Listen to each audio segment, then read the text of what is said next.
வணக்கம். இன்றைய ஆன்மீக தகவலில் நம்ம கோவிலில் நுழைஞ்ச உடனே மணி இருக்கும். நிறைய கோவிலில் பார்த்தோம்னா மேலே செவ்வறு ரூஃப்க்கு மேலே மணி இருக்கும். மணி அடிப்பாங்க. அந்த மணி சவுண்டு பெல் அடிப்பாங்க. அது எதனால் அடிக்கிறாங்க? அதாவது கோவிலில் நுழைஞ்ச உடனே மணி சத்தம் கேட்டால் நம்முடைய மனதில் இருக்கும் தீய எண்ணங்கள் எல்லாம் நீங்கி மனதை ஒருமுகப்படுத்த அந்த மணி சத்தம் உதவுகிறது. அதனால தான் கோவிலில் நுழைஞ்ச உடனே மணி அடிக்கிறாங்க. மணி அடித்தோம்னா நம்ம நிறைய எண்ணங்களோடு நம்ம சிந்தனையில் போயின்னு இருப்போம். கோவிலுக்குள்ளே நுழைவோம்.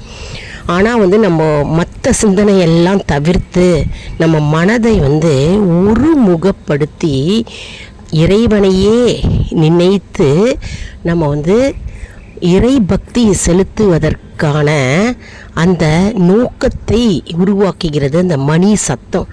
அதனால தான் கோவிலில் நுழைஞ்ச உடனே மணி சத்தம் நமக்கு கேட்கிறது.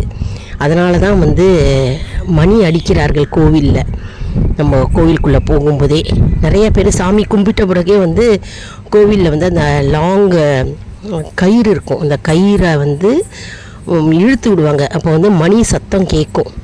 மணி சத்தம் கேட்கும்போது மனதை ஒருமுகப்படுத்தி இறை பக்தியை செலுத்துவதற்கு நமக்கு உதவுகிறது. எல்லா எண்ணங்களையும் நீக்கிவிட்டு தீய எண்ணங்கள் மற்ற எண்ணங்கள் நம்ம மனம் அலைந்து கொண்டிருக்கும். மனமானது எல்லா விஷயத்தையும் போட்டு குழப்பிக்கொண்டு யோஜனையிலையோ அல்லது மற்ற சிந்தனையிலையோ மனம் அங்கு இங்கு எல்லா இடமும் போய் மனம் அலைந்து கொண்டே இருக்கும்.